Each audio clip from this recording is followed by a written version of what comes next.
The past tense actually made me cry. Subjunctive almost made me cry. I think it took me like over a year. Hola mis fuentes de español. Today I want to talk about what my language learning has looked like this month in April. Elegiría patatas cada día. I'm going to share what I've been reading, what I've been listening to, progress I've made, and what I've been learning in my Spanish lessons. Estamos en el otro hemisferio.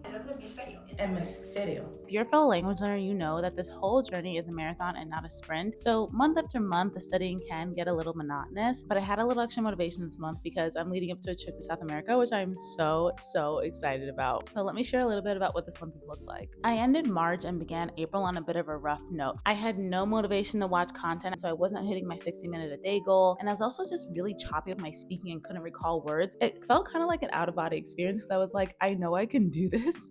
Why am I struggling so hard? But a few days into April, I started picking momentum again, which was such a relief because I was starting to get scared for a minute there, but it's okay. I still speak Spanish. I have not dramatically regressed in my level. It's frustrating, but it happens. So let me know if you've experienced anything similar down in the comments with your Spanish brain slowing down a little bit during certain parts of your life. And what is it that causes that to happen for you? This month, I read 2 articles from the Spanish publication Muy Interesante, and they were muy interesante and also very difficult. I learned a bunch of new words from these texts and a lot of synonyms for words that I use every day, which is a goal of mine because I can express a lot of my thoughts quite comfortably when I speak Spanish, but I've noticed that I use a lot of the same vocabulary over and over again. Tenemos días muy llenas de actividades. No voy a tener tiempo para pensar en mi soledad. It's exhausting to my ears, so I just want to sound a bit more advanced, and readings helped me to do that a lot, especially with more like scholarly type articles. My Spanish teacher actually shared these articles with me, and a part of my homework was to do some writings based on these articles. These aren't really basic prompts to respond to. I mean, I guess they could be basic if you responded that way, but that's not the intention. So I'm trying to really develop my more advanced thoughts to take me over the threshold from being an intermediate Spanish speaker and communicator to being in that more advanced territory. I used to write a lot more when I was younger, and I really enjoyed it. It's just nice to write to express my thoughts and what's going on in my head, and it's just cool that I can do this in another language. I think I'm technically writing more advanced things in Spanish now than I'm writing every day in English. Obviously, I can write these thoughts in English, but I just don't allow myself the space and opportunity to do that in my first language, and hopefully I can develop this skill over time as I do it more and more. So not a lot of reading done this month so far, just 3 basic articles, but I think they made a really big impact and I learned a lot from them. Some months I don't really read anything in Spanish other than like some texts from my friends or comments on an Instagram reel, so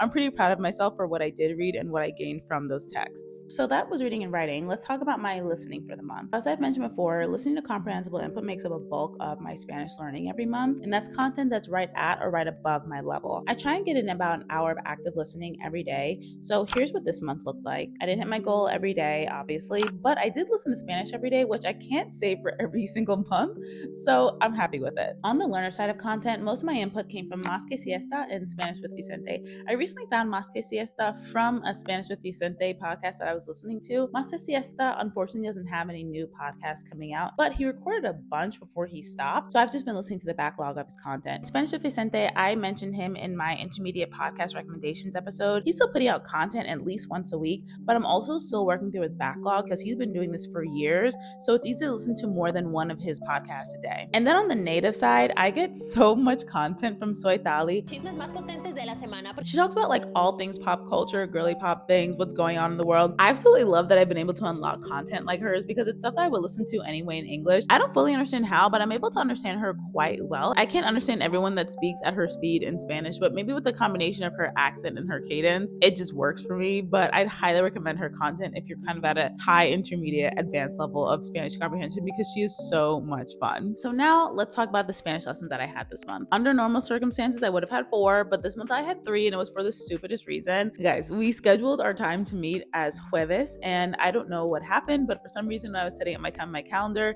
I said jueves, that's Friday, and I completely missed our time together. I've never made that specific mistake before. Luckily, she was very understanding, but like, that's 7th grade Spanish. Like, how did I mess that up? In our hour meeting time, we usually have about 30 minutes of just chatting, practicing speaking, things like that. And then the second half, we usually focus on grammar instruction. We reviewed some of the subjuntivo fill-in-the-blank type exercises that she assigned to me, and surprisingly, I got like 90% of the answers correct, which I did not expect at all. Whenever I do that homework, I'm obviously pulling upon prior knowledge. I'm looking at the tables I've made myself. I'm like checking back notes, but it also feels like I'm throwing up a Hail Mary every time I submit the homework. I'm like, I don't know if any of that was actually correct. The subjuntivo was just so tough to grasp sometimes. Like you think you understand it in a moment and then it escapes you and then it comes back. It's getting a little bit clearer every time, but I'm still in that learning phase. But the fact that I'm getting better and better with this homework is really encouraging to me, because what I've noticed for myself is that my path of understanding is kind of understanding it in theory, working on it with these like fill in the blank type exercises. This is kind of the early phase to getting way more comfortable with using it in my day-to-day speaking. So the main things that have been tripping me up with the subjunctive this month have been when to use it correctly with conditional statements.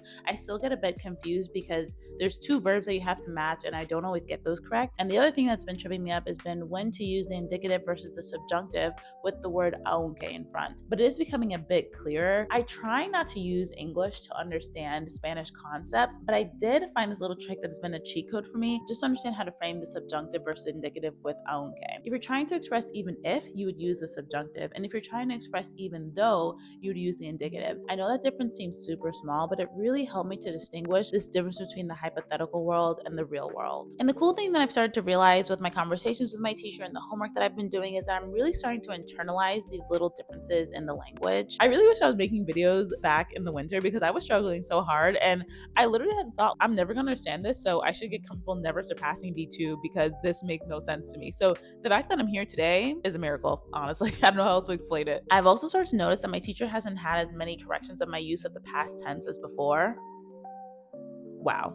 When I tell you guys that the past tense is a struggle for me, I fought with the past tense for I don't even want to say how long I fought with it. It took me longer than I think it took the average person. I couldn't grasp it. The past tense actually made me cry. Subjunctive almost made me cry, but the past tense literally did make me cry. I was sitting in my kitchen one day after a class and I cried the second I logged off of the class with my teacher. This was the thing that really was about to take me out the fight. I don't know if you guys have experienced this, but in my life, the second I feel like I grasp something for the first time and I'm really getting it, the next time I have a class, my teacher introduces something new and I feel like I'm all the way at the bottom again. Obviously, in reality, I'm not at the bottom. It's just the next step to getting to the next level. But yeah, I'm going to try not to get too big of a head because I know like in a couple weeks, I'm probably going to be introduced to something new that is just going to make me feel so lost and so confused all over again. But no one can take this away from me now. Like now that I know it. And that is a really good feeling.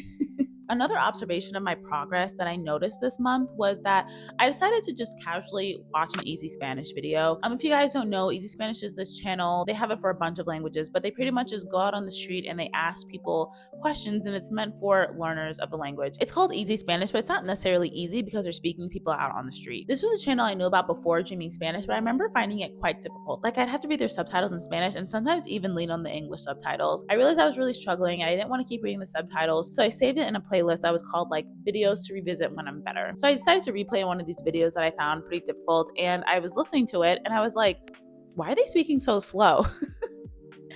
And I realized, oh, they're not speaking any slower than they were speaking last time. I just understand more Spanish. Like, this is slow to me now. This is easy Spanish to me now, when before it was challenging Spanish. So if you're into comprehensible input, you definitely know this feeling. But when that click happens and you're like, I could barely understand this before, I needed subtitles, and now I think it's easy, is the wildest feeling in the world, and I will truly never get over it. It's kind of like decoding hieroglyphics in a way. It's something that before I thought was insurmountable, and now it's just kind of like, oh, it's a Tuesday. Like, complete shock. So this is just, again, a little plug for Dreaming Spanish Comprehensible Input. The more you listen, I'm telling you guys, even if you do nothing else, if you are listening to Comprehensible Input, you'll be surprised by the things that you once didn't understand that are now like nothing for you to listen to. So if you just commit to listening to things that are at your level or right above your level, I'm telling you, things will unlock for you and it'll be the best feeling in the world. So lastly, I just wanted to share with you guys some new vocabulary and phrases that I've learned this month.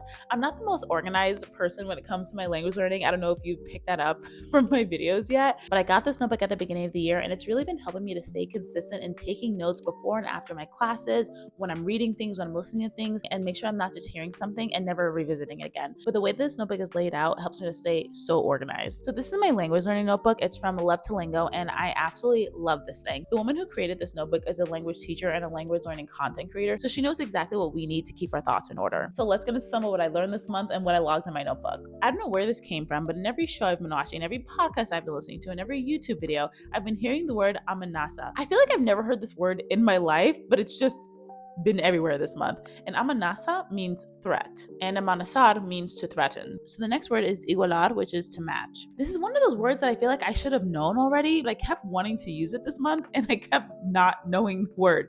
And now I know it. It's igualar. I don't think I'm ever going to forget that igualar is to match. It is kind of simple when you think about it. This month, I also learned the phrase ser un borde or ser borde. This is someone who's kind of short, not really the kindest person. I learned it in my conversation class with Joan from Que Pasa, but I think this is a good one. We all know someone that just borde. Another phrase that I learned this month is irse por las ramas. Do you know what that means? 3, 2, 1.